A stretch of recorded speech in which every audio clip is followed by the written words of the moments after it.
बनाएंगे साबूदाना खिचड़ी। बोल में 1 कप साबूदाना लेंगे। पानी से 3 से 4 बार धो लेंगे।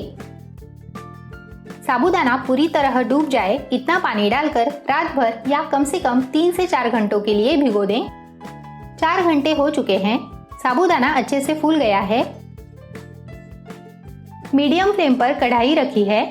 इसमें 2 टेबलस्पून घी ऐड किया है। घी गर्म हो गया है। 2 टेबलस्पून मूंगफली के दाने डालकर 2 मिनट भून लेंगे।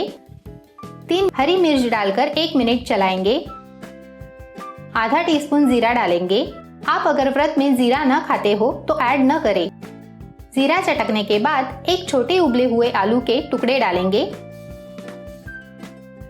पाव टीस्पून सेंधा नमक डालेंगे। आप व्रत में रेगुलर नमक खाते हो तो सेंधा नमक की जगह पर वो इस्तेमाल करें।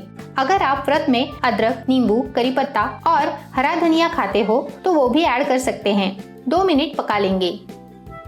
2 मिनट हो चुके हैं। भिगोया हुआ साबूदाना, 1 टीस्पून सेंधा नमक और 3/4 कप रोस्टेड दरदरी कुटी हुई मूंगफली डालकर मिक्स करेंगे। 3 से 4 minute medium to high flame पर लगातार चलाते हुए खिचड़ी पका लेंगे। अगर साबूदाना अच्छे से भिगोया हुआ हो तो खिचड़ी खिली खिली बनेगी। 3 मिनट हो चुके हैं। 1 टीस्पून चीनी डालेंगे और 3 मिनट पका लेंगे। अगर आपको ये रेसिपी अच्छी लगी हो तो वीडियो को लाइक, शेयर और चैनल को सब्सक्राइब जरूर करें।